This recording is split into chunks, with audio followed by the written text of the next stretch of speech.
마태복음 22장 큰 3번 다윗의 자손에 대한 주님의 질문. 마태복음 22장 41절부터 46절. 자, 먼저 22장 41절 46절을 같이 읽어보겠습니다.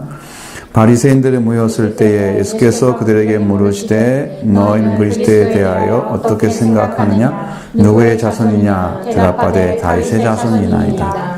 그리스도에 그러면 다윗이 성령에 감동하여 어찌 그리스도를 주라 칭하여 이르기를 주께 손에 주께 이르시기를 내가 네 원수의 발을 아래에 둘 때까지 내 우편에 앉아 있으라 하셨도다 하였느냐? 다윗이 그리스도를 주라 칭하였은즉 어찌 그의 자손이 되겠느냐 하시니 한마디도 능히 대답하는 자가 없고 그날부터 감히 묻는 자도 없더라. 아멘.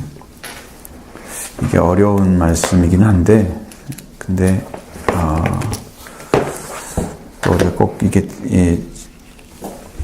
설교 가운데는 잘 안 되어지는 말씀이 이런 것은요. 큰 계명에 대한 작은 계명에 대한 둘째 계명, 첫째 계명에 대한 얘기는 했는데 이 말씀은 거의 한 적이 없어요.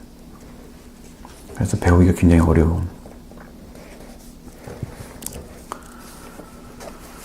자, 지금 부활 논쟁에서 졌죠.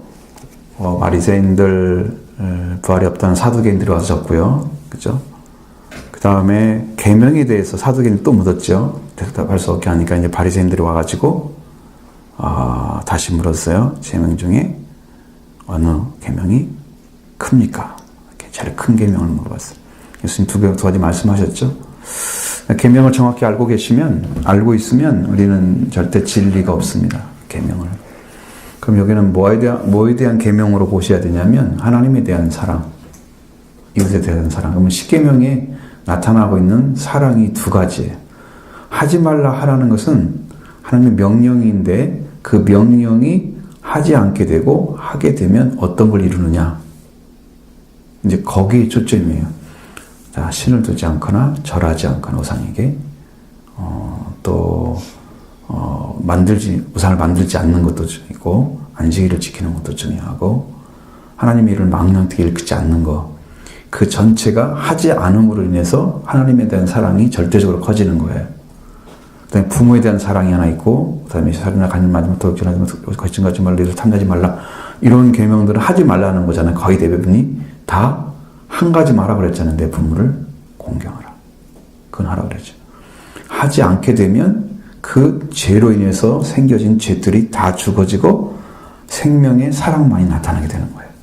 그리고 계명을 거꾸로 지키면 우리가 말씀으로 지켜지면 우리는 하나님의 사랑의 완성이 되고 이웃사랑도 완성이 되는데 바로 예수님이 그렇게 하신 거예요. 잘 들어가 보세요. 예수님이 12살 때 가서서 성전에 들어가셨잖아요. 가셔가지고 예수님은 이 장로들과 대화를 하고 있는데 아버지는 지금 따라온 줄 알고 그냥 갔다가 사흘길을 뒤돌아서 왔잖아요. 그러니까 여전히 장로들하고 대화하고 있으니까 어째 나를 이렇게 하느냐, 우리를 이렇게 힘들게 하느냐 라고 물어보거든요. 예수님은 내가 내 아버지 집에 있을 줄 알지 못하십니까? 그 말을 못 알아듣잖아요. 보여지는 아버지 집이 있잖아요. 근데 우리도 보여지는 성전을 사랑해 하나님 사랑할 수 있어요. 그게 예수님의 방식이에요. 그렇게 하고 예수님이 이제 따라갔잖아요. 그리고 와서 아버지, 어머니를 잘 받들었다고 써 있어요. 부모를 공경한 거예요. 그 계명이 안 이루어진 것 같잖아. 우리 언제 계명 물어보면 없잖아. 그런데 그 계명이 이루어졌어요. 예수님 안에도. 부모님을 엄청 사랑했어요. 부모를 공경하라 이루어진 거예요. 예수님 그 안에서. 그러니까 그 나머지는 다 이루셨고 살인, 간음 다 안 했잖아. 하지 않았어요. 전부. 이것도 하지 않았어요. 한 가지는 하셨어요. 계명이 이루어지는 거. 그 예수님은 그걸 완성하셨기 때문에 하나님의 사랑과 이웃사랑을 완성해서 우리한테 준 거예요. 그 사랑의 방법이 바로 이제 이 나와 있는 하나님을 어떻게 사랑하라, 마음, 목숨을 다, 뜻을 다 사랑하라, 이렇게 의지까지 합쳐서 내 목숨에 숨을 쉬는 날까지 내 마음 전체를 통틀어서 하나님을 사랑하는 대로 쏟아 부으세요. 그렇게 사랑하는 마음이 충족해지면 하나님이 여러분을 사랑하는 것을 알게 될 거예요. 하나님이 우리를 사랑하는 것을 알게 되는 거예요. 내가 하지 않으면서 받기를 바라는데 그런 것들은 상당히 부족해. 느끼는데 부족해.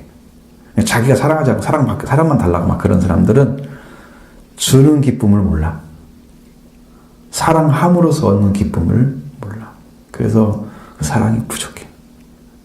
근데 하나님을 사랑하는 마음을 찾아가지고 크든 작든 그건 큰 건 상관없어. 살아가지고 한번 살아보면 실제로 살아보면 하나님의 사랑이 나 안에 더 크게 느껴지는 거지. 감동이 더 커지는 거야. 희열이 더 커지는 거야. 진짜 기쁨을 찾는 거지. 그게 그렇게 되는 건데 성경 반대로 읽고 있는 거야.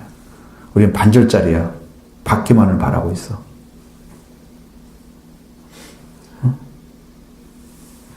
그러니까 하나님의 사랑이 큰지를 모르잖아.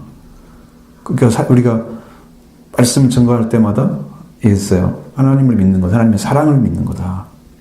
어떤 사랑을 우리가 하셨는지에 대해서 믿는 거다. 그 사랑을 다 받으면 여러분 다 회복된다. 다 주셨다, 주님이. 하나님 사랑 가지고 다 주셨다. 그렇게 얘기를 해줬거든요. 그걸 그대로 받아들이면 되는데 그걸 이렇게 못한단 말이에요. 자, 마음을 딱 열어서 부활시키기 바랍니다. 응? 제대로 한번 사랑하십시오. 그 다음에 이웃을 내 자신 사랑하라. 이 사랑 계명이잖아요. 이것은 이제 나와 일치가 되어져야만 내 생명이, 저 생명이 나와 일치가 되어져야만 그 사랑이 나와요. 그럼 내 생명이 그냥 그 정도 귀하면 나의 관계된 이웃 생명도 그렇게 귀하게 내가 받을 수 있어야 돼. 근데 대부분의 인격자들은 뭘 생각해요? 너는 너무 나눈다. 그래도 뭔 일 하면 왜 남의 걸 뒤지고 그래? 이거 남이라 그래? 이웃이라고도 하잖아. 남편이라고도 하자고 아내라고도 하잖아. 금방 나 물어볼게요. 그렇게 그러니까 인격이 하나가 된 상태를 말을 하는데 그러니까 하나님의 사랑으로 채워진 사람이 하나님의 사랑을 찾았잖아요. 그걸 가지고 생명을 사랑하게 되면 그 사랑이 그 사람한테 전해지는 거야. 그래서 성경은 너희는 서로 사랑하라. 그걸로 완성이 되는 거야. 한 사람만 일방적으로 사랑하는 것은 예수님이 우리를 구원하기 위해서 무슨 사랑이야. 이게 일방적인 사랑이야. 그럼 하나님의 사랑을 내가 알아서 예수님 사랑 받아가지고 그럼 서로 사랑해야 돼. 예수님 우리 서로 사랑하면 교제가 크잖아요. 하나님도 우리를 불러서 예수 그리스도와 교제하기 위해서 하게 하신다고 그랬지. 그 교제하시면 그 사랑이 큰 걸 알아. 자, 그 다음에 우리가 믿는 사람들끼리 교제가 이루어지잖아요. 서로 사랑이 이루어지죠. 거기에서 사랑이 제대로 일치를 이루면 그 사랑이 완성된 상태에 들어간단 말이에요. 이게 서로 사랑의 원자리야. 그러면 그때는 네 목숨이 내 목숨이야. 그래서 내가 예수님이 나를 사랑한 것처럼, 예수님이 목숨 걸고 사랑한 것처럼 나도 목숨 걸고 사랑하는 거야. 그렇게 사랑이 이루어진단 말이야. 엄청 어렵지? 엄청 어려워. 알아듣든 말아도 이러고 있으니까 어느 쪽은 알아듣고 어느 쪽은 못 알아듣고 지금 그거 있는 거거든. 눈빛을 보면 딱 알아. 그렇게 주님의 사랑이 나한테 탁 와 계시면 그 사랑이 다 이루어져. 그럼 저 사람은 서로 나오고 똑같은 생각을 가지고 서로 사랑하고 있으면 영이 통하잖아. 이제 그러면 관계가 너무 쉬워지는 거야. 왜? 같은 말을 하는데 똑같이 이해를 하고 똑같이 말을 해줘. 그러니까 아무런 불편이 없잖아, 관계에서. 그죠? 이런 사랑을 해야 된다고. 그래야지 이제 사랑이 돼. 그 문제 이제 또 예수님이 해결해 놨잖아요. 부활의 문제도 해결해 놨잖아요. 그러니까 이 사람들이 사실적으로 말하면 시험하러 왔잖아요. 예수님이 말 못하게 하려고. 응? 율법도 어긴 사람이다. 말도 못한다. 제대로 가르치지도 못한다. 부활의 문제 딱 해결해 놓고 계명의 문제 딱 해결해 놓으니까 말 못하게 하는 분이 또 이제 바리새인들이 이제 와가지고 이제 묻는 거죠. 바리새인들한테 거꾸로 예수님이 질문하시네요. 질문하십니다. 예수님이 이게 뭐냐면 대적자들에 대해서 예수님에 대한 도전이 계속되고 있잖아요. 그런데 그들의 도전은 깨지고 무산되는 거예요. 계속. 왜냐하면 완전한 말씀을 가지신 분이 구약에 있는 말씀은 불완전한 말씀이에요. 이루어져야 완전해지는 거예요. 약속은 항상 불완전해요. 안 이루어지면 그냥 약속으로 있는 거지 이게 실체가 존재하지 않는 거야. 약속은 실체가 존재하지 않아. 그냥 바라볼 수는 있어. 믿음으로. 아브라함은 믿음으로 바라봤다고 그랬잖아. 본향을 봤다 그랬지. 그냥 간 것은 아니야 지금. 그러면 그분이 죽어서 갔겠죠. 돌아가는 게 불러가지고. 근데 그것은 이제 바라본 것이고, 그러나 이 땅에서 주님의 나라가, 하나님의 나라가 임하는 것은 지금 주님이 이루신 그분이 임하셔서 여러분 한 사람 한 사람에게 실제로 오는 거야. 완성되는 거지. 그것은 이루어진 걸 말하는 거야.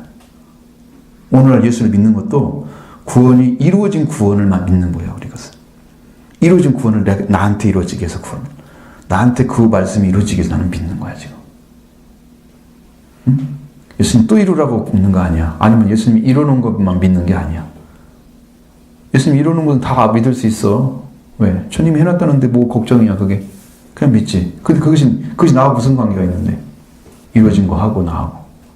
믿음으로 영접하지 않으면 나와 아무 상관이 없는 상태가 영적으로 이루어지잖아. 하나님은 우리를 주기 위해서 예수님이 구원을 완성시켰는데 받는 사람은 그걸 가져다가 내 것을 믿음하지 않으면, 믿음으로 화합지 않으면 그가 원하는 걸 주지 못하니까, 받을 수가 없으니까 이게 안 이루어지는 거야. 거기 믿음의 문제가 그렇게 중요한데 이것을 어떻게 대부분 알고 있어? 우리가 예수님을 믿는 건 뭘 믿는다고 생각하세요?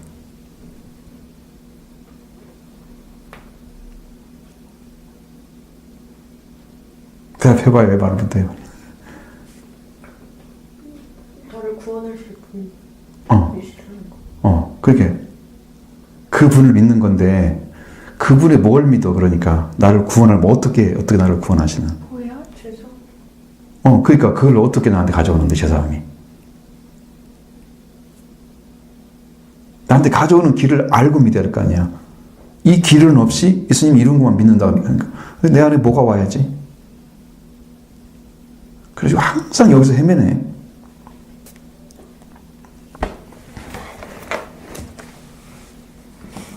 그래서 이게 여러분들이 지금 말씀이 안 이루어지는 이유가 뭐냐면 예수님이 이루어놓은 것을 믿기는 믿어요. 그죠? 그런데 예수님이 이루는 구원이 왜 나한테 안 와요? 그걸 믿었는데. 내가 뭐 확정적으로 주님이 이렇게 나를 구원했어요 라고 정말 입을 벌려서 증언할 수 있어야 되거든. 이루어졌다고 하면. 근데 그 말을 하라면 못하잖아. 그래서 다들 그냥 어떻게 끔찍한 말을 못하고 좀 그렇지. 그러면 그걸 무엇을 안 믿고 그냥 이게 이룬 것만 믿기 때문에 그렇게 된 거야. 이게 왜 이것이 안 이루어져 나한테? 그 믿음이라는 게 뭐야? 믿음이 실체가 와야 하잖아. 실체가 나한테 와야 된다니까. 예수님이 이루신 구원이 나에게 실체로 와서 내 안에 속죄가 이루어지고 내 안에 부활이 이루어져야 되는 거지. 그것을 그걸 이루실 것을 믿는 게 믿음에 있어서 두 번째 단계야. 첫 번째는 이루어진 걸 믿는 거고, 나에게 이루실 것을 믿는 거고, 완전히 이루어지면 완성된 거지. 이제 구원이 된 거야, 구원이. 그 사람이 구원이 시작된 거야. 그러면 이르도록 잘하게 하는 거지.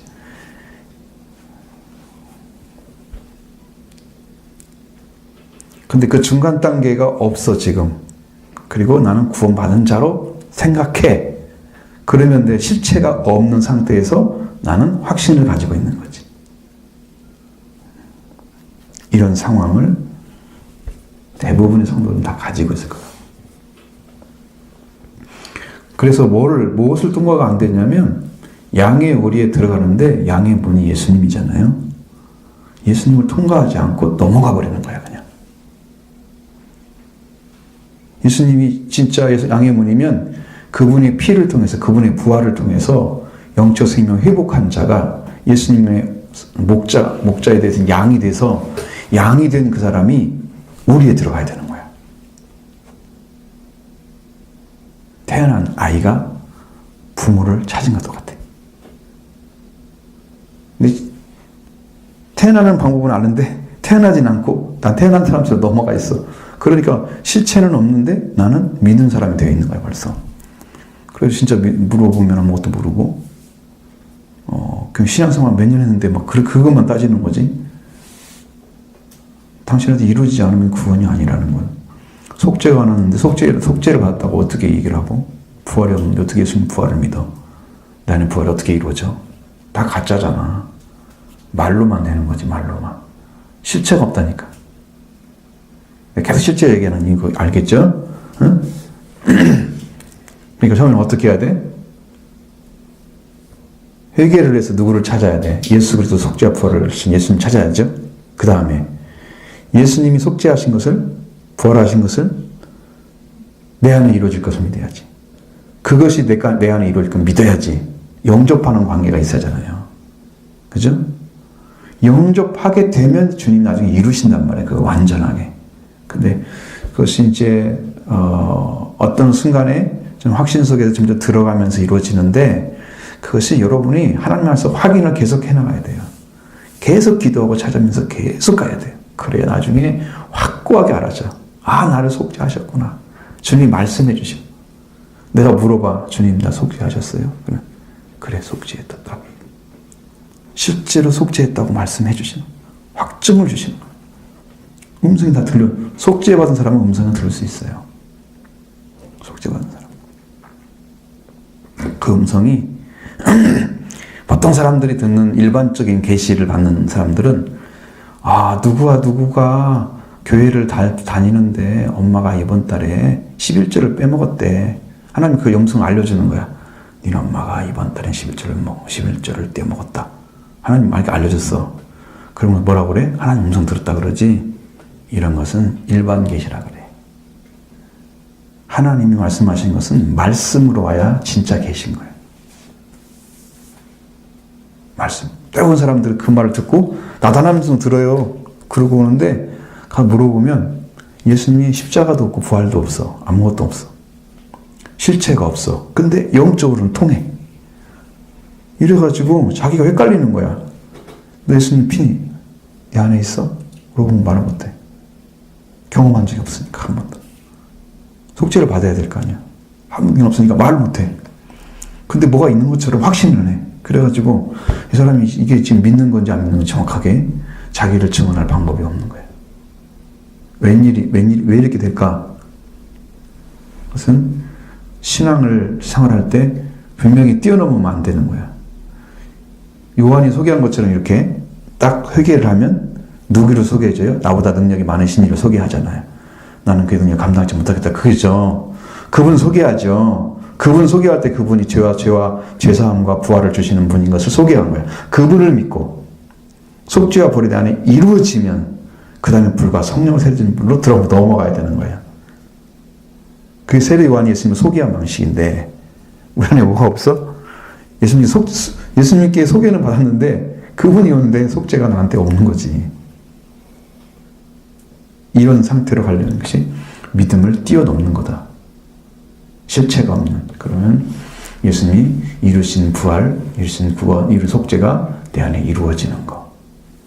이루어지는 것이 그게 구원을 받는 거다. 그게 새 생명이 태어나는 거다. 그때부터 예수님을 믿고 고백하게 된다. 하나님을 아버지라 부르는 거지. 그래서 성경에 보면 아이들아 너희가 아버지를 알았으며 태어났으니까 아버지를 아는 거지. 청년들아 너희가 하나님 말씀을 믿고 흉악한 자를 이겼습니다. 마귀를 이기는 자가 되지. 그 다음에 아비들아 너희는 태초에 계신 이를 알았다. 창조의 근원부터 알게 된 거지. 그게 가장 깊은 단계. 이게 성장해 가는 거예요. 근데 이제 아버지도 모르는 사람이 이제 구원받았다면 이러고 다니니까 이게 지금 아버지 자식도 아닌데 자식이라고 스스로 하고 있는 거잖아. 이렇게 가르쳐고 교회가 어떻게 구원을 받아? 이 문제를 심각하게 안 받아들이면 그 사람은 구원이 자꾸 미뤄지는 거잖아. 이 말씀 안 받고 그러면 그 사람 구원받는데 굉장히 더뎌요. 지금 막 심각하게 받아들여야지 막 기도하고 그러는 거거든.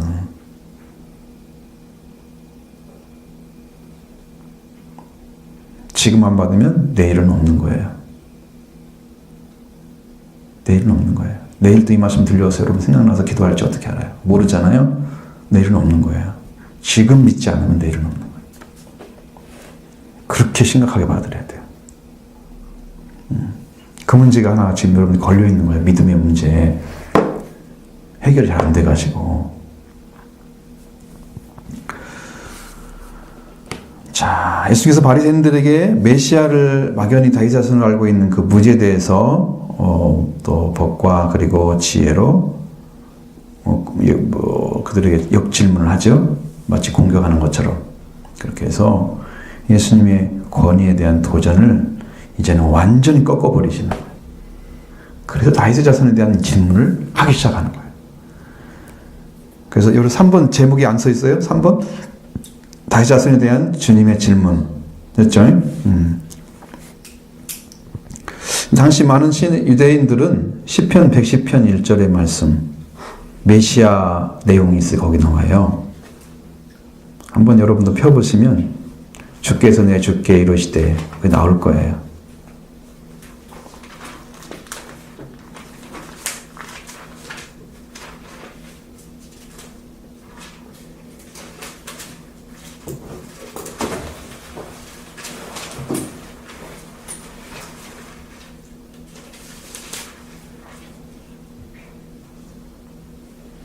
한번 읽어봐요. 시작. 여호와께서 내 주에게 말씀하시기를 내가 내 원수들로 내 발판이 되게 하기까지 너는 내 오른쪽에 앉아 있으라 하셨도다. 그 말씀 보면 뭐가 기억이 나요? 주 여호와께서 그러잖아요. 구약에는 여호와가, 신약에서는 퀴리오스로 바뀌어집니다. 그래서 주께서 내 주께 이르시기를, 말씀하시기를 이렇게 나가는 거예요. 70인적인 그렇게 번역이 됐을 거예요. 키리오스로 했으니까. 그러면서 그 말씀을 인용해서 그 사람이 누구야? 지금 내 우편에 앉아있으라 하셨도다. 그 다음에 뭐야?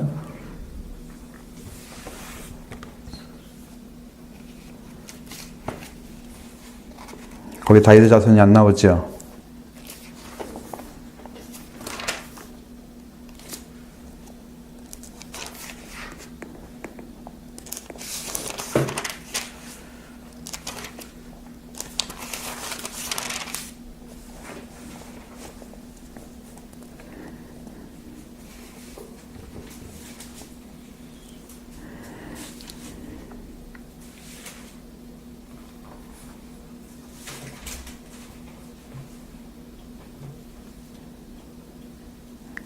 이 말씀을 얘기한 것은 뭐냐면 주께서, 여호와께서 내 주께 이르시기를 이렇게 말씀하셨잖아요. 그러면 구약에 이미 주가 두 분이 계시잖아요. 여호와가 계시고 주님이 계신단 말이에요. 그러니까 이분은 곧 그리스도는, 여기 이제 주라고 하는 분이, 여호와는 따로 있으니까 주라는 분이 여기는 그리스도를 가리키는 거야. 그리스도를. 그러니까 그리스도, 주께서 내 주께 이렇게 말씀하신, 여호와께 내 주께 말씀하시기 그랬으니까 하나님이 주라고 말씀하시는 그분. 그분에 대한 지금 질문을 하고 있는 거잖아요. 그렇게 말씀하시는데, 예수님은 이 구절을 이용하셔서 뭐라고 그러냐면, 단순히 다윗 자손이 아닌 구주 메시아임을 증명해내고 있는 거예요. 이게 중요한 말씀인데, 자, 작은 1번에 보면, 내가 누구냐? 그러니까 나라고 하지 마. 내가 누구냐? 라는 질문이에요. 예수님의 질문이야. 물어보는 거죠. 너희는 그리스도에 대해서 어떻게 생각하느냐? 누구의 자손이냐? 이렇게 물어봤잖아요. 그러니까 질문은 누구의 자손이냐는 거야, 그리스도가. 요지가. 응? 예수님은 문답식으로 물어봤잖아요. 질문하십니다. 그러면 예수님은 다윗의 자손이다 라고 보통 사람들이 얘기할 걸 이미 알고 계신 거예요. 그래서 바리새인들은 그리스도께서 하나님의 아들이신 줄을 모르고 다만 다윗의 자손인 줄만 알고 있었다. 거기. 그들은 이 그리스도의 신성을 몰랐다. 신성을 몰랐다는 것은 뭘 얘기하는 거예요? 예수님이 한 사람으로, 다윗의 혈통에서 난 한 사람으로만 봤다는 거지. 그래서 메시아로 인정하지 않은 거죠.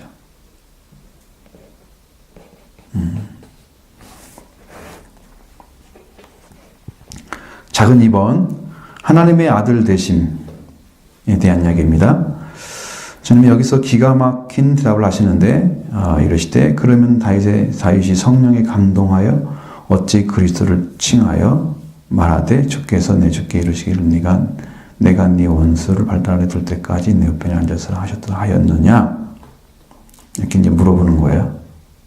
왜 이 말씀을 하셨느냐?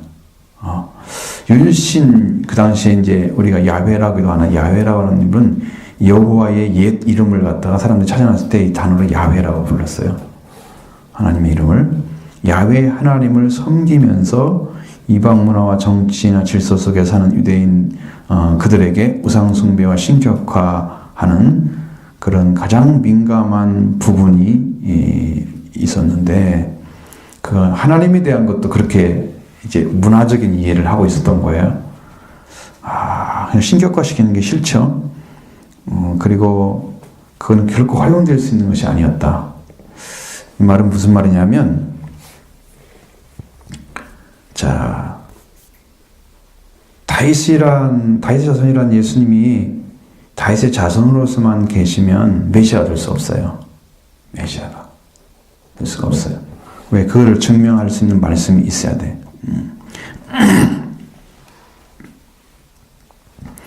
근데 이제 이렇게 하나님을 섬기면서, 야훼 하나님을 섬기면서 이방 문화 가운데 살아가고 있어. 그 정치 질서 속에 살아있어. 그런 사람들에게는, 그들에게는 우상숭배와 신격화하는 가장 민감한 부분이 바로 그런 부분이었다. 어떻게? 그것은 허용될 수 없는 것을 지금 말을 하고 있는 거예요. 유대인들은 예수님의 초월성을 주장하면서, 그리고 신속하게, 정확하게 이해를 했고, 자, 그러면 예수님이 진짜 메시아고 하나님 그리스도라고 하면 그들은 어떻게 해야 돼? 무조건 믿어야 되거든. 그런데 그렇기 때문에 죽이려고 그러는 거야. 예수님은 진짜 메시아니까 죽이려고 하는 거야. 자기들이 원하는 분이 아니야. 원하는 사람이 아니야. 왜? 최소한에 자기들이 원하는 사람은 다윗의 자손이긴 하지만, 그러나 이렇게 나사렛 촌에서 살아서 안 되고, 또 품위가 없이 해도 안 되고, 그리고 그런 어떤 세상의 지식이나 이런 것도 다 가지고 있어야 한다 그래. 하나님의 아들이 세상의 걸 다 초월해 계시는데 안 가지실 리가 없으시거든. 진짜 다 가지고 계시는데도 불구하고 예수님을 모르는 거죠. 너무 몰라요. 이런 이유 때문에 신성을 드러내고 이렇게 하시는 것에 대해서 불편해하는 거야, 이 사람들은. 그리고 그걸 말하면 말할수록 저 사람은 내가 죽여야 돼. 신성이 드러나면 드러날수록. 그러니까 오히려 우리가 비유에 많이 말하잖아요. 악한 농부의 비유도 그렇게 말하죠. 최후에는 아들을 보내니까 이 아들은 상속자를 내가 죽이고 포도원을 차지하자. 오히려 아들이면 정말로 경외할 줄 알았어, 존경하고. 근데 거꾸로 하는 거야. 그게 유대인들이 생각이었다 그 말이야. 그럼 그런 신앙이었어, 그 사람들이. 그런 신앙이었어. 우리가 진짜를 가르쳐 주는데 이 사람은 없애야 될 사람이야. 이렇게 거꾸로 가는 것이 유대인의 방식이에요.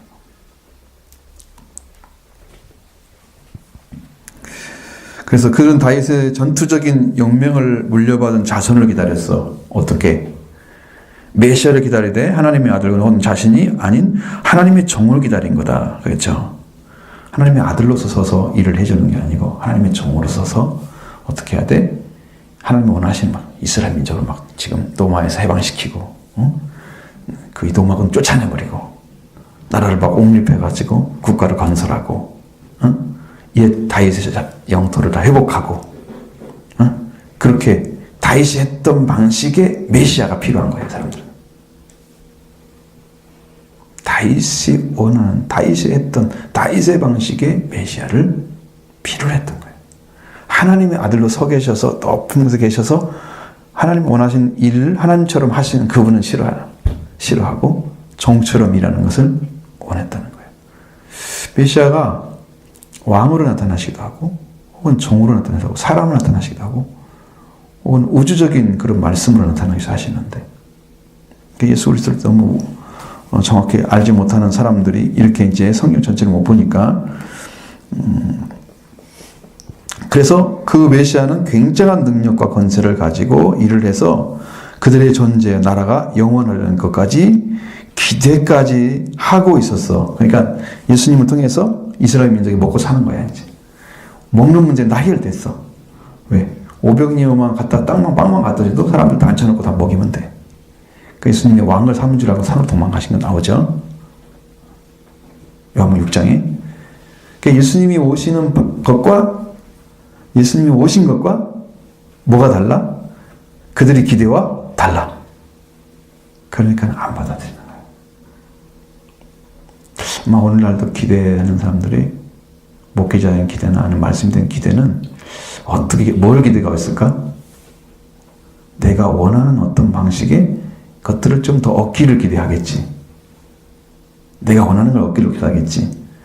하나님이 주신 걸 얻는 걸 기대하는 건 별로 없지. 응? 내가 문제 해결하지 못한 거 좀 해결했으면 좋겠지. 그걸 좀 주님이 주시는 그 말씀을 가지고 내 문제를 해결하면 내가 지금 찾지 못한 답을 다 찾아낼 수 있어. 완전한 찾아낼 수 있는데 여기치는 안 보고 지금 여기 현재 밑에치만 보는 거야. 이런 차원으로 믿고 있는 거야, 이 사람들도. 현실의 문제 해결 안 메시아는 필요 없어. 그래서 바라바가 나은 거야. 바나바가 나은 거지. 빌란을 살인 이 사람을 내주고 예수는 죽게 하십시오. 나라와 민족을 위해서 최소한 도움이 된 사람을 놓아줘야 되지. 메시아처럼 아무 일도 하지 않는 사람, 봉기 한번 들지 않고 빌라도에게 왜 우리나라 들어와서 이렇게 어지럽히느냐? 말 나가라. 이렇게 왕으로서 어떤 대권을 가지고 이야기하지 않는 당신은 필요 없는 거야. 당신은 메시아가 아니야. 그래서 죽여야 돼. 십자가에 못 박아야 돼.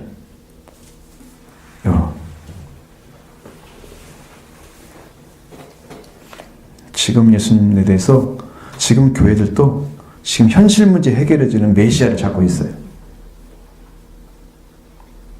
그 당시와 똑같이. 심각해요. 그러니까 지금 이 문제를 해결하지 못하니까 영적으로도 못 나가는 거야. 왜? 그 말씀을 바라보지는 않고 모든 문제를 해결해주는 말씀을 바라보지 않고 자기가 원하는 걸 지금 찾으니까 안 보이잖아. 그 말씀을 주지 않는다, 하나님께서는. 자, 거기가 문제가 생기는 거죠. 그래서 예수님은 영원하고 영원히 선재하신 분이시고 하나님과 함께 계셨으니까 계시고 하나님을 친히 아버지라고 부르셨고 아버지는 하나라고 부르시고 이것은 다 소화시킬 수가 없었어. 저렇게 신성을 가지신 분이 하나님의 아들이야? 저게 메시아야? 맞아? 자기가 원하는 메시아 아니잖아. 신성이 드러나면 드러날수록 더 우리 메시아가 아니야. 우리가 말하면 이거 아니야. 자기 나라를 회복하는 거였어.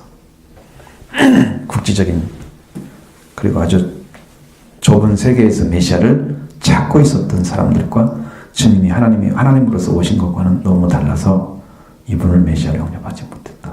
지금 오늘날 그릇도 마찬가지.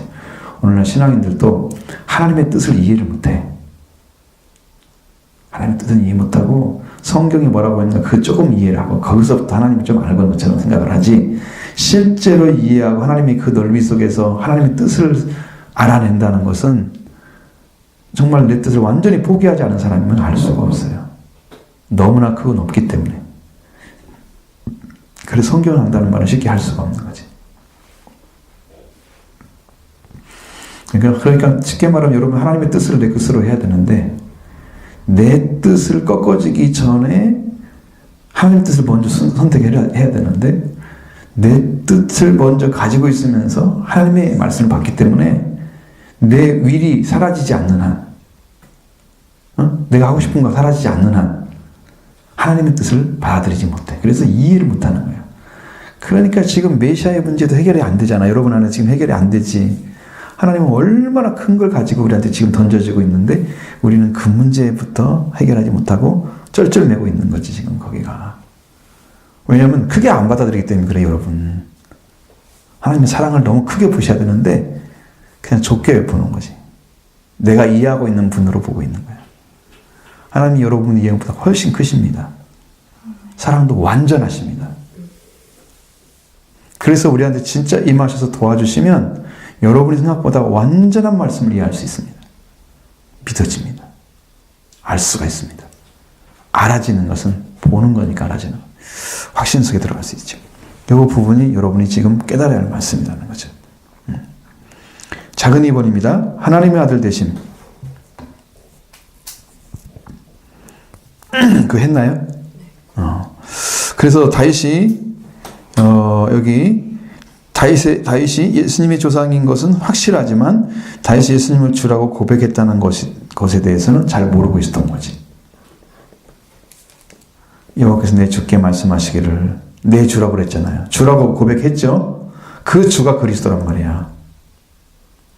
그분이 선제하신 그리스도 메시아 그분이셨어요. 그런데 이분이 육신으로 다윗 자손이 육신으로 오셔서 다윗 자손이지만 영적으로는 다윗의 주가 되는 그분이다. 그것이 비밀인 거예요.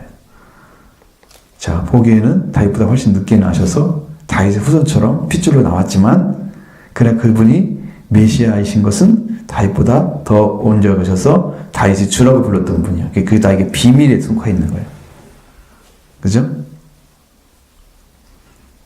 그러니까 지금 내가 이러고 있는데 네가 내 영적인 나이를 보면 아브라함 이순도 그러잖아. 아브라함이 있을 때 나도 있었느니라. 그러니까 네가 50대 안 되는데 무슨 소리 하고 있냐고 정신없는 놈이라고 막 그러잖아.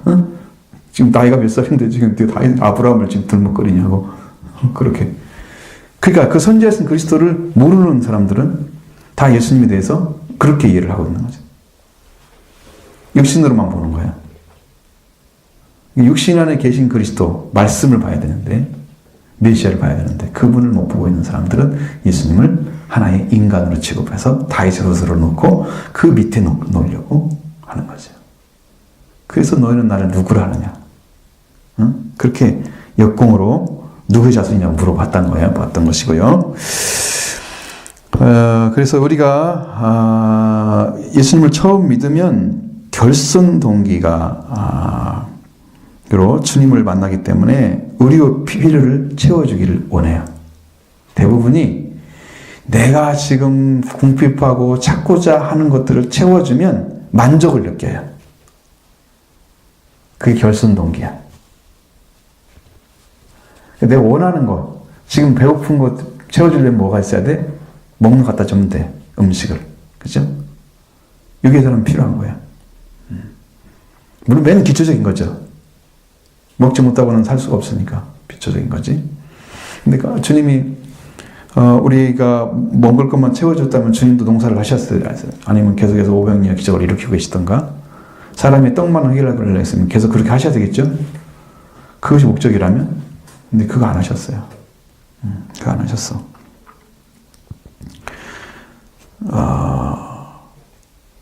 그래서 우리의 필요를 채워주기 위해서 주님은 뭘 하시냐면 우리를 거꾸로 섬겨주는 거예요.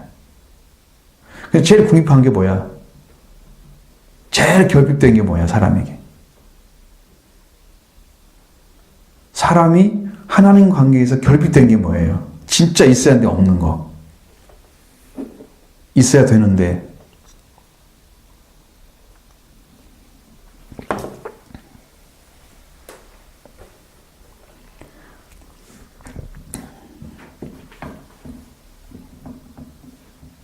보통 어려운 질문이 아니에요.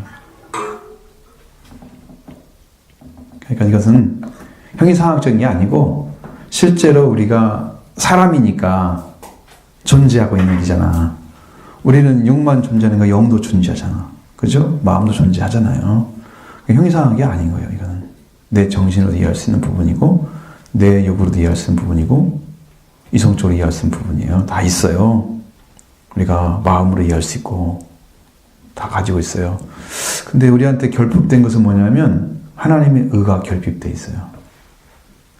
의가 있어야 거룩함이 와요. 그래서 예수님이 우리의 의 문제를 먼저 해결하셨어요. 그럼 의가 먼저일까? 사랑이 먼저일까? 우리한테 의가 먼저라고 하면 여러분은 무엇을 하나님께 예수님께 우리 주기 위해서 돌아가셨을까? 우리한테 뭘 주려고 돌아가셨을까? 응? 무슨 문제 해결해 주려고?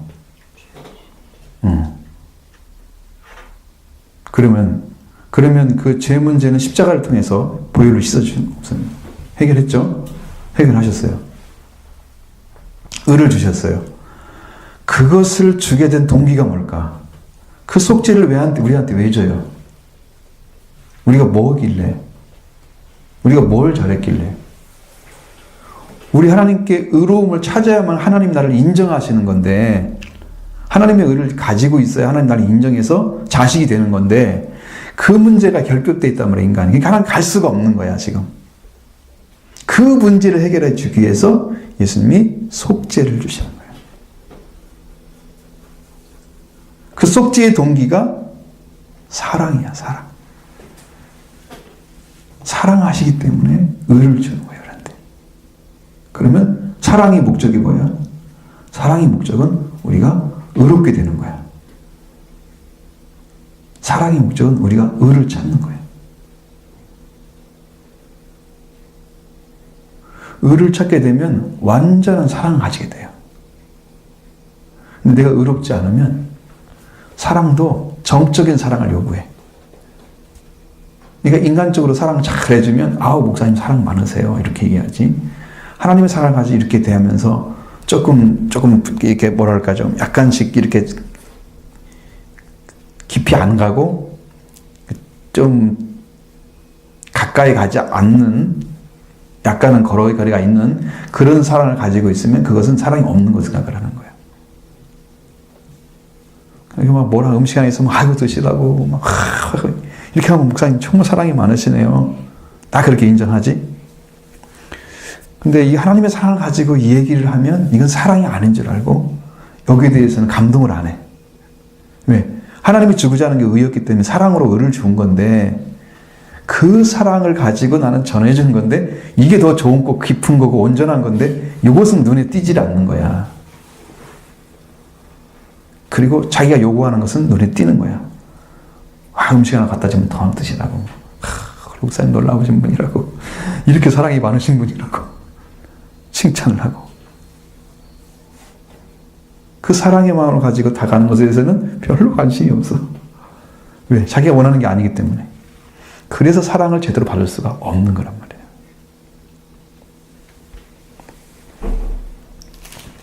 응? 좀 이해하겠어? 응? 뭘 얘기하는지 알겠어?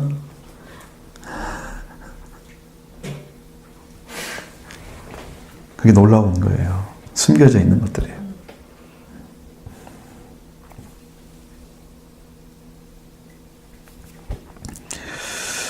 자, 주님이 우리를 섬겼는데 우리의 믿음이 이제 의를 받아가지고 성숙해져요. 의가 없는 믿음은 성숙이 안 해요. 의가 없는 신앙은 어린아이 신앙이에요. 하나님의 의, 예수님의 의를 내 것으로 받아들여서 피로 속죄받고 피를 믿어들인 사람들, 예수님의 피로 말미암아 의를 얻는 사람들은 성숙한 신앙이에요. 그러나 여전히 내가 중심이 돼서 내가 행동하고 내가 행하는 것이 의가 되는 사람들은 여전히 어린아이예요. 이 사람들은 항상 뭘 하냐면 사람들하고 이렇게 키재기를 해. 응? 누가 잘하고 누가 못하고 키재기를 해. 절대 의는 키재기 하지 않습니다. 그냥 하나님과 관계에서 나와 관계 이렇게 되는 거야. 이렇게 이런 거야. 그렇지? 옆에는 아니야. 옆에는 자기들끼리 얘기할 수 있지 모르지만 나는 그것 별로 관심 없어요. 하나님 관계가 어떤지 당신만 당신만 쓰면 돼. 다른 사람 말 거 없어. 다른 사람이 얘기를 해. 옆에 사람이. 비교하니까.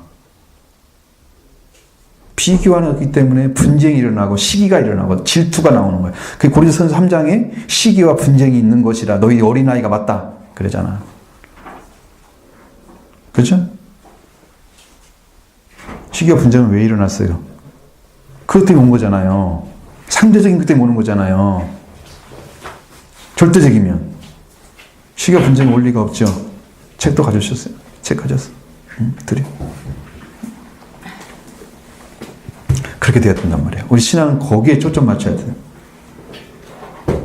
아시겠죠? 지금 중요한 문제를 지금 말씀드린 거예요. 작은 일이 아니에요.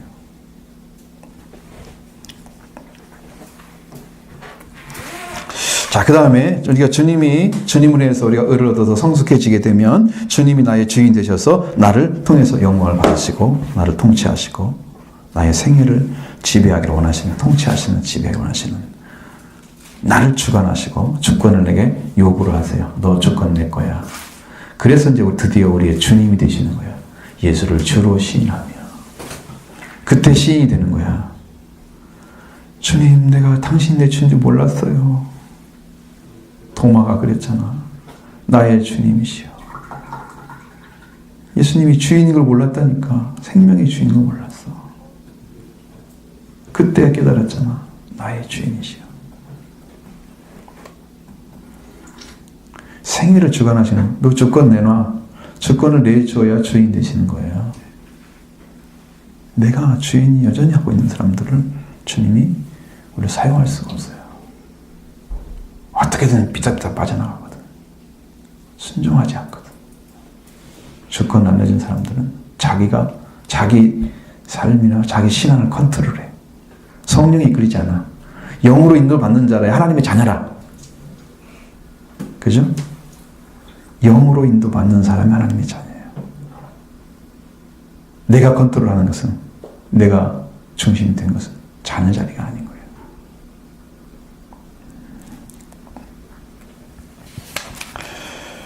자, 그래서 이런 삶의 경험 통해서 하나님을 신뢰하게 되면 이제 표현 동기가 생긴다는 거죠. expression motivation이라고 해서 삶을 살 수 있게 표현 동기가 저 동기의 삶을 살 수가 있다.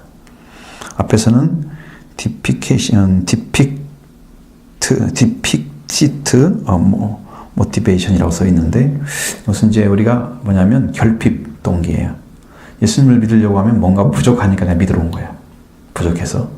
그 다음 나중에는 이제 딱 채워졌어? 그러면 나는 표현을 하고 사는 거야. 나타내고 사는 거야. 드디어. 그래서 항상 기뻐하고 범사에 감사하고 삶이 이제 그리스도 안에서 표현되는 삶이 이제 이루어지기 시작하는 거예요. 놀라운 비밀이죠. 비밀에 속한 거예요.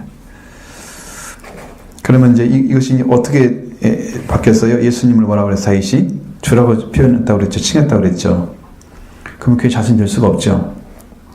당신이 주라고 했는데 당신이 어떻게 당신이 낫다고 생각을 해요? 아니, 나의 후손을 통했다고. 영으로는 이미 선지에 계셨고 육으로는 늦게 태어나셨고 다윗의 빚을 통해서. 그러니까 이건 비밀스러운 거예요. 숨겨져 있는 거예요.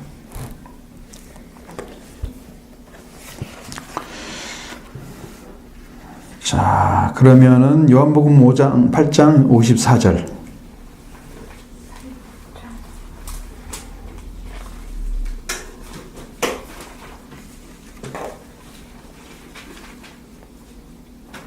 같이.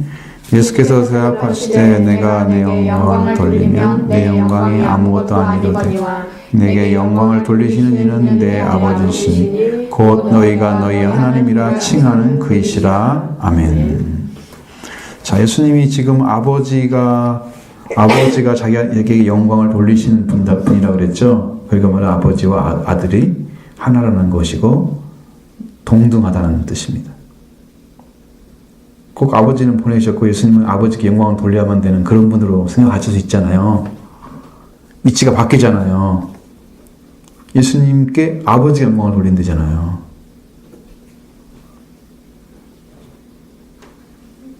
거꾸로 됐죠? 반대죠? 그러면 예수님의 위치가 어디야? 하나님이야. 동등한 분이시기 때문에 서로 영광을 돌리는 거예요. 예수님도 아버지께 영광 돌리죠. 여기도 아버지도 예수께 영광을 돌리죠.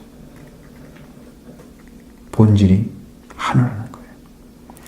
우리가 삼일체론을 할 때는 원래 위치를 볼 때 그 위치라고 하는 것이 아니라 삼위. 이게 우리는 지금 어디를 얘기하고 있어요? 보좌를 얘기하는 거예요. 보좌가 세 개가 있는데 삼위에 있는데 몸은 하나다. 그러면 보좌 세 개 달린 몸 하나에 가진 이상한 괴물체가 생기는 거야. 하나님이. 몸은 하나인데 보좌 세 개가 가진. 그게 삼본 일체인데 그 체가 우리는 뭔 체를 써요? 몸체만 쓰죠. 몸체만인 게 아니 그 뜻이 본질체라는 체도 있어요. 에센스라고 하는 거예요. 본질이 하나다. 그 체자는 그 체를 썼어요. 우리 처음에는. 근데 한국에 와서 사람들이 몸체만 생각을 한 거야. 그 괴물을 만들어놨어. 몸 하나에 머리 3개 달린 괴물체가 만들어진 거야. 몸체를 쓰니까 본질이 하나다는 말이에요. 본질. 말하기 힘든 거지만 본질이란 말 뜻이 이해하기도 어렵고 또 너무나 철학적인 단어잖아요. 밑바탕, 그러니까 맨 처음에 출발은 다 하는 분이신데 구원사적으로 보니까 우리를 구원하신 그 과정을 보니까 세 분의 역사가 있었다. 그래서 삼일체가 나온 거예요. 창조주 하나님으로서 나타났지 예수 그리스도가 안 나타났잖아. 그 다음에 예수님께서 오셨잖아. 그 구약을 이루시고 그 다음에 성령이 오셨잖아. 그래서 구원을 해주시는 인류를 구원하는 그 길을 쭉 보니까 삼위일체가 계셨던 거지. 본질은 하나인데 세 가지 방식으로 나타나신 거란 말이야. 그러니까 아버지께서 아들에게 영광을 돌릴 수가 있는 거란 말이야. 본질이 하나니까.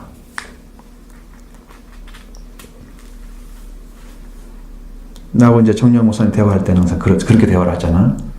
나이 차이가 없어, 느낌이. 왜냐면 영의 형제는 그냥 형제일 뿐인 거야. 이 땅에 나이 나오면 상관이 없는 거야. 하나님들은 죽게는 하루가 천년 같고 천년이 하루 같다는 걸 잊지 말라 그랬잖아요. 천년은 서로는 하루 서로는 똑같다는데 하나님 나라에서 나이가 무슨 상관이 있어요? 응? 그러잖아. 왜 천년 살아보면 많이 살았네. 그럴 거 아니야.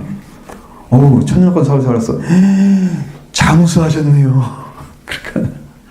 근데 하루가 천년이 같고 천년이 하루 같다는데 그게 시간적 개념으로 나눌 수가 있어요? 초개념으로 나눠도 힘들죠? 몇 년이 1초예요?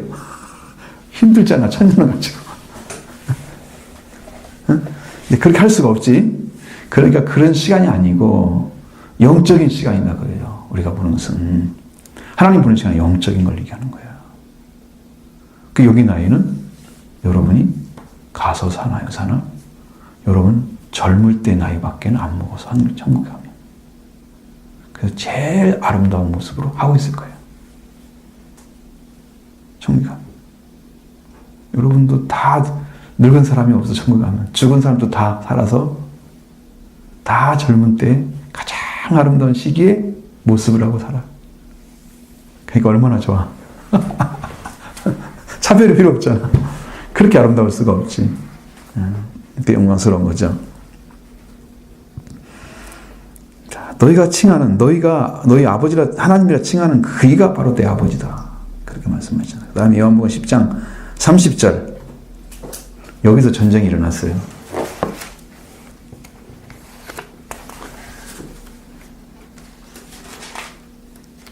요한복음 10장 30절에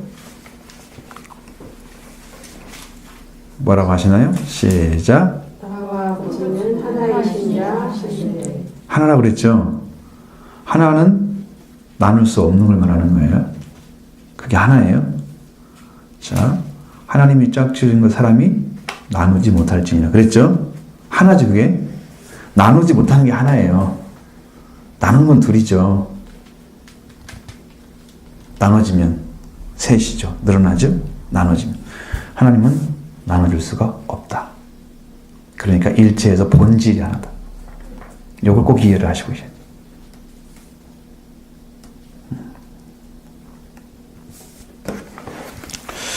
자, 그럼 대적자들은 어떻게 하냐? 올무를 씌우기 위해서 온갖 방법으로 주님을 괴롭힙니다. 그러나 그 괴롭힘 가운데 머무르지 않고 오히려 그런 역경의 위기를 통해서 우리에게 복음의 원리를 선포해 주시는 거죠.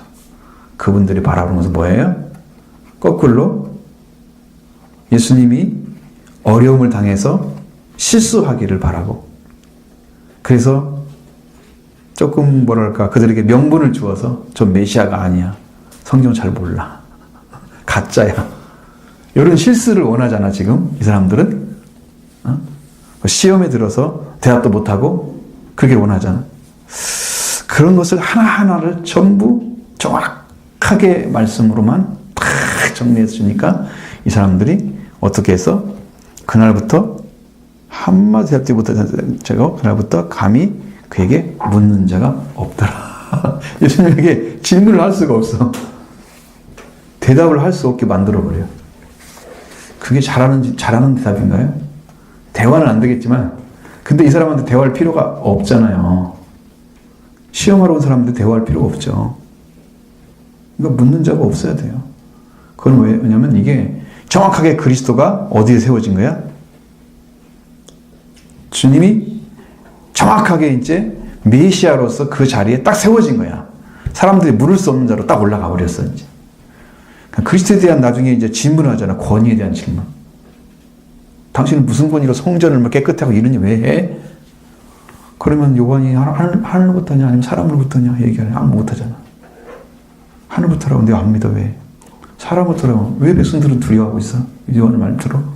너희는 뭐해? 나는 알지 못한다. 그러니까 머리만 쓰는 거지. 빠져나갈 길이 없으니까 알지 못한다. 알고 있을 거예요, 그 사람들도. 예. 그래서 이제 이렇게 하시는 거예요. 어떻게 하면 우리가 하나님의 나라에 늘 살 수 있는가? 이제 지금 이 땅에 살면서 여러분이 하나님의 나라를 살고 있어야 돼요.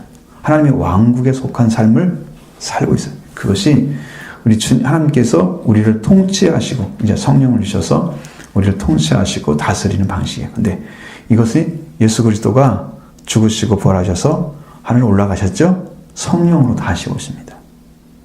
그래서 예수님이 성령으로 오시고 하나님도 영으로 오시고, 그래서 하나님의 성령, 아버지의 영, 아버지의 성령, 그런 식으로 표현되어 있고, 예수님에 대해서는 그냥 성령, 그리스도, 그리스도의 영, 예수의 영, 이런 거 표현되어 있잖아요. 아들의 영, 양자의 영, 이거 다 표현되어 있죠? 이게 다 성령은 하나님부터 아들로부터 나오신다는 걸 알려주는 거예요. 인격체야. 그러니까 예수님 오셔서 우리를 다스리시고 계시는 거예요. 지금. 그 다스림을 잘 받으려면 예수님을 주로 시인해야 됩니다. 주권을 빨리 내어드리기 바랍니다. 내어드려야 돼요.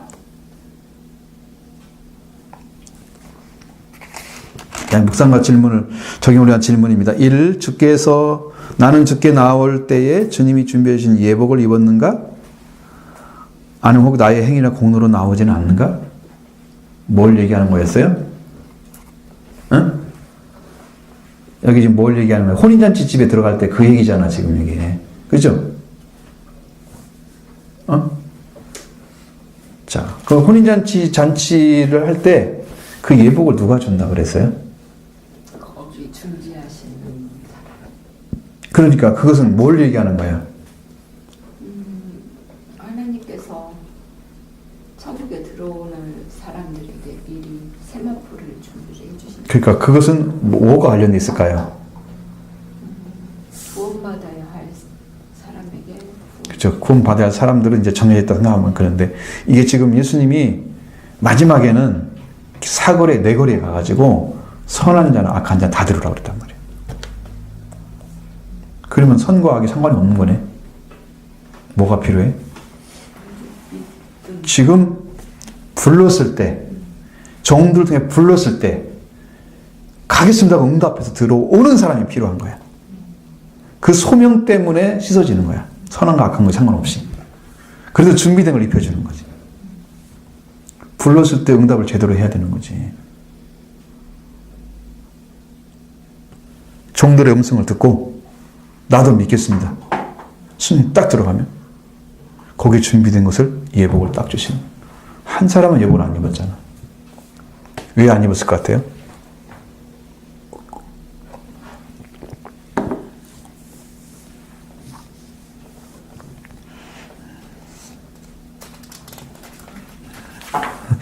대답하기 어려워.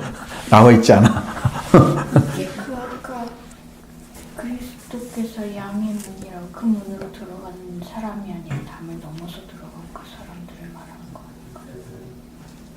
아닌가? 그렇게 볼 수도 있지. 그렇게 볼 수도 있는데, 여기도 역시 통과하는 거잖아. 여기도 역시 통과를 해야 돼. 그러면 부름 받았지, 정도를 통해서. 그러면 이제 천집에 갔잖아. 혼인잔치집에 딱 가면 그 집에서 준비한 옷을 내어주는 거지. 근데 이 사람은 자기는 안 입어도 된다고 생각하고 안 받고 들어가 버렸다 그 말이야. 자기 의를 믿고 그렇죠. 자기 의죠. 들어가는 사람이겠죠. 자기 의는 100% 벗은 것입니다. 옷을. 예복이 아닙니다. 한 사람도 자기 의로 못 들어갑니다. 바깥 어두운 곳에 내가 쫓으라. 딱 한 사람 들여놓고 너 쫓으라 그랬으니 바깥 어두운 곳은 지옥이잖아요. 바깥 어두운데 지옥에는 두 가지가 딱 칼라가 나타나는데 아주 밝은 것이 있는데 꺼지지 않는 불에 태우는 그거. 한쪽에는 어두운 곳이 있습니다. 바깥 어두운 곳. 여기는 온갖 고난을 다 받는데 침침하고 물이 없고 먹을 것이 없는 영원히 멸망을 당하는 거예요. 그 두 가지가 나타나 딱 천국에서 불못이라고 나타나고 바깥 어두운 곳에. 그러니까 지금 여러분이 오시는 것은 주님이 여러분을 불러서 오시는 게 정확한 거예요. 답은. 그죠? 그래야 예복을 입는 거야. 주님 때문에 내가 오는 거야 지금. 아니 내가 예배 드리고 싶어서 왔어. 나의 동기가 되면 그것도 하나의 하나님 사랑하는 마음일 수 있겠지만 그러나 내가 진짜 그러면 내가 오게 된 동기 나도 예배 드려야지. 그럼 왜 드려야 되는가는 내 안에서 확실하게 알고 있어야 돼. 주님이 나를 이렇게 사랑해 주셔서 이렇게 구원해 줬기 때문에 너무 감사해서 응? 만나고 싶어서 예배할 때는 주님 만나고 싶어서 이렇게 오는 거죠. 동기가 분명히 해야 된단 말이죠.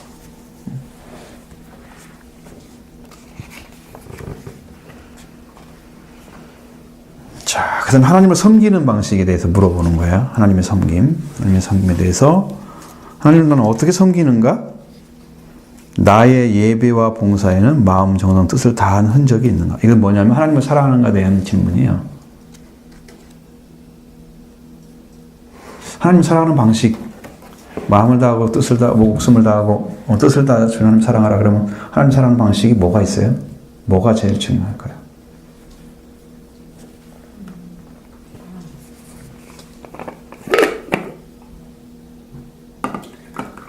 마음이 있어야 돼. 마음.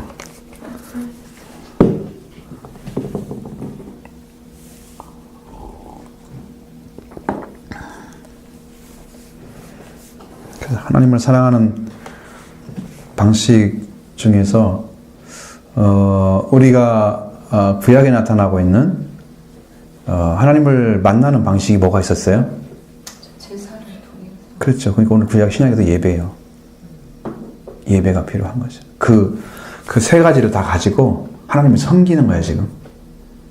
응? 내가 목숨을 다해 섬기는 거, 마음을 다해 섬기는 거, 의지를 다해 섬기는 건데, 그걸 가지고 무엇을 해야 하나님을 사랑하는 방식 중에 하나가 표현될 수 있어야잖아요. 이게 예배가 하나 있다는 거죠. 생명을 위한 봉사가 있어야 되고요. 말씀에 순종하는 교육, 말씀에 순종하는 학위에서 배우는 교육이 필요하고요. 그 다음에 코이노니아, 친교가 필요하고요. 친교에는 여러 가지 종류가 다 있지만 우리가 밥을 나누거나 떡을 나누거나 예를 들어서 뭐 음식을 나누거나 아니면 대화를 나누거나 그것까지 다 포함되는 거예요. 여기 안에 싹 들어가 있어. 큰 의미로는 우리가 친교하는 모든 것에 포함되어 있어. 친교하면 먹는 거 다 들어가죠. 그냥 앉아서 있지 않잖아요. 대부분이 다 뭐를 먹으면서 나누면서 대화하면서 얘기하잖아요. 이게 먹는 게 다 들어가는 거야. 밥상도 다 들어가는 거기에. 친교의 범위가 굉장히 넓은 거야.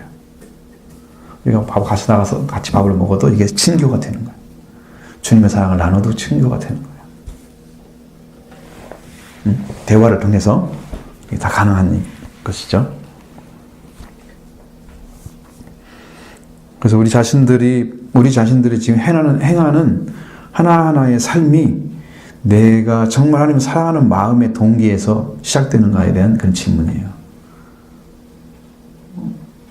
그것이 시작이 되어야 한다는, 그게 이제 2번의 질문이에요. 나는 하나님을 섬기는가? 그러면 나의 예배와 봉사에는 마음, 정성, 뜻을 다한 흔적이 있는가? 여러분 무엇으로 흔적을 가지고 있어요? 내가 예배를 잘 드리려는데 뭘 가지고 흔적을 해? 정말 정성을 다해 드렸다. 하나님 정말 열심히 하나님께 받으시도록 하겠습니다. 내가 최선을 다해 뭔가 했다. 뭐 흔적이 뭐가 있어요? 예배 잘 참석하신 건가요? 흔적을 물으시면 너무 어렵고요. 그냥 기쁨과 감사죠.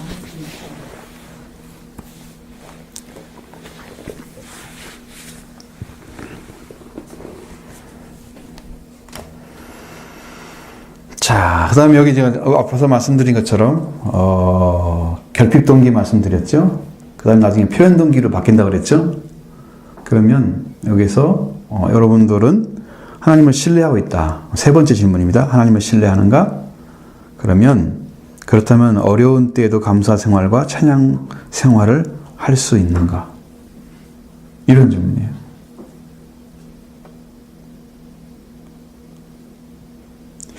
야고보서에는 뭐라고 되어 있어요? 기쁜 일이 있으면 어떻게 하라고 그래요? 같이 다니라고. 말씀을 같이 한 자들을.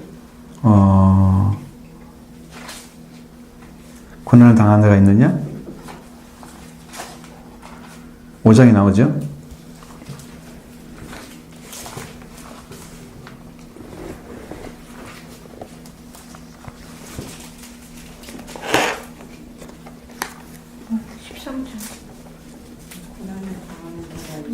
그는 기도할 것이요 즐거워하는 자가 있느냐 그는 찬송할지니라.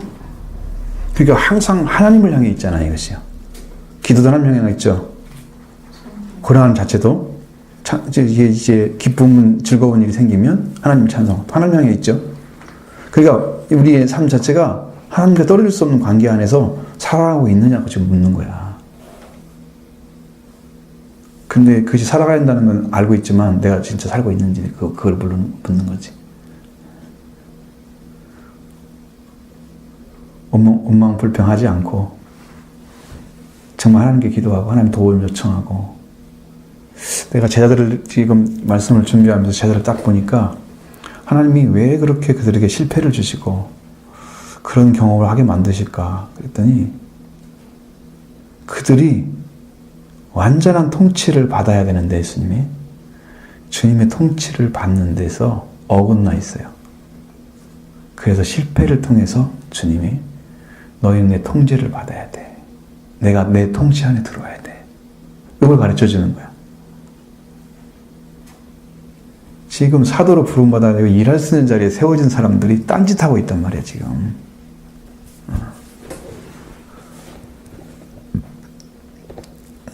지금까지 여러분 바라본 눈보다 확 달라질 거려.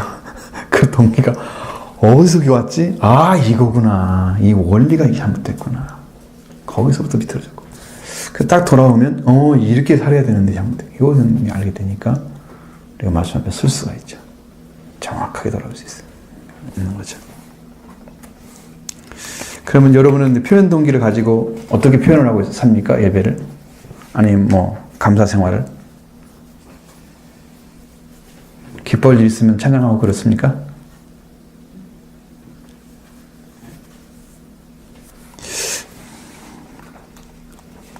슬플 때도 찬양하고.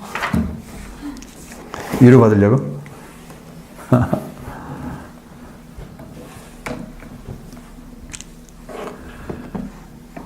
우리가 주님의 은혜 가운데 들어가서 내 감정이나 아니면 내 생각이나 이런 것들에 의해서 좌우되지 않는 신앙을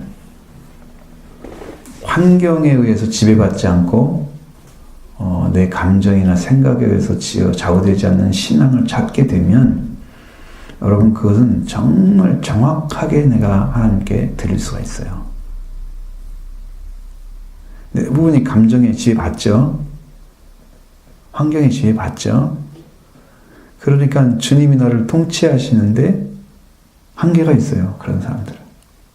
기분 좋으면 잘하고 기분 나쁘면 하기 싫어하고 적당히 해버리거나 안 해버리거나 말아버리는 거지. 이런 경향이 생기고 생각이 이게 정확하게 정리 안 된 상태에 조금이라도 가지고 있으면 생각의 차이 때문에 어떤 것을 결정하고 이게 해야 될 일도 제대로 안 하고 이런 것들 많이 해요. 그러니까 그게 좌우되지 않고 말씀이 기준돼서 내가 생각에 딱 하나님의 말씀에 맞춰져 있고 나의 상황도 주님이 지도하실 걸 믿고 딱 따라가면 주님이 지도하실 걸 믿고 딱 따라가면 그게 이루어진단 말이에요. 그러니까 그런 삶이 되어져서 나를 좌우하려고 하는 도전하는 것들이 어떻게 패배하고 나를 승리로 주님이 이끌어 가시는가 이런 것도 볼 수 있어야 되는 주님의 승리자이기 때문에. 근데 그 의외로 좌우되는 신앙을 갖게 된다면 아직은 나는 일단 1단계는 못 나왔어. 일단 1단계로 넘어갔어.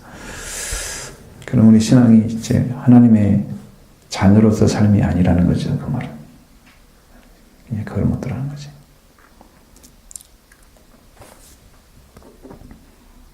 자, 여러분 원하신 질문 좀 있으면 하십시오.